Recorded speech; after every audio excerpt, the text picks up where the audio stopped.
long before cities, before language, before fire. There was a sound on the African savanna, the sound of bare feet hitting dry earth. Something was running. Not the fastest creature, not the strongest, not the most dangerous, but the one that would outlast them all.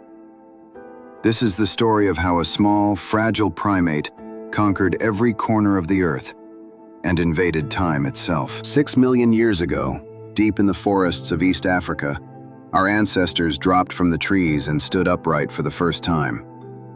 They were not impressive. They were short, thin, and terribly exposed.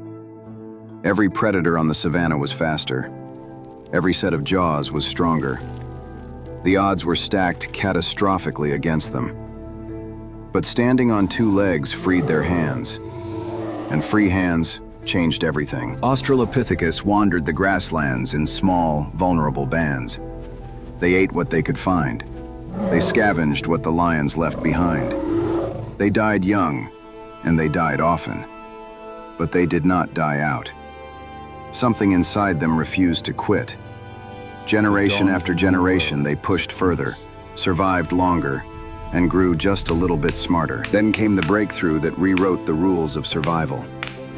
2 million years ago, Homo erectus picked up a stone and struck it against another. The edge that chipped away was sharper than any claw. For the first time, a primate held a weapon it had made with its own mind. The predators noticed, but the real revolution came with fire. No one knows who first tamed it. Perhaps a bolt of lightning, a brush fire carried back to camp. This is amazing. What matters is what happened next. Fire meant cooked food, and cooked food meant more energy flooding into a growing brain. It smells amazing. Fire meant warmth through freezing nights. Can't wait to taste it. Fire meant light in the darkness, a circle of safety where stories could be told and plans could be made. Around that fire, humanity began. Then the world turned against them. Temperatures plummeted. Glaciers swallowed entire continents. Forests became tundra. Water locked into ice. The megafauna, mammoths, saber-toothed cats, cave bears, roamed a frozen wasteland that stretched from horizon to horizon. Most species crumbled. They couldn't adapt fast enough. But humans wrapped themselves in animal hides. They built shelters from mammoth bones and packed them with insulation. They hunted in coordinated groups, driving massive prey off cliffs and into traps no single predator could have designed. The Ice Age was not a disaster for humanity. It was a proving ground. And those who walked out the other side were harder, sharper, and more dangerous than anything the planet had ever produced. 300,000 years ago, Homo sapiens appeared in Africa, and the world would never be the same. They weren't just stronger or faster. They could think in abstractions. They could plan months ahead. They could speak, not just warn of danger, but describe things that didn't exist yet. Dreams, strategies, gods.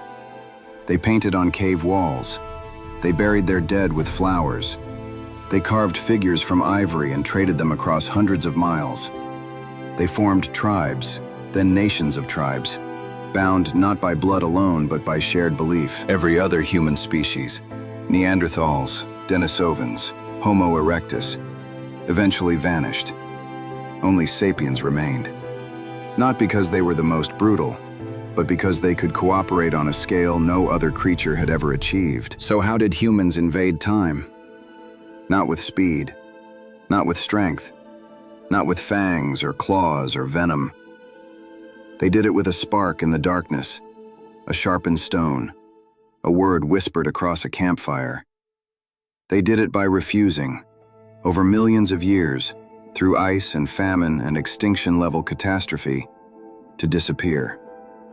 Every civilization you see today, every language spoken, every rocket launched into the void of space, traces back to that first barefoot creature on the African plain who looked at a hostile world and decided to stay. We are the children of survivors, and the story is far from over.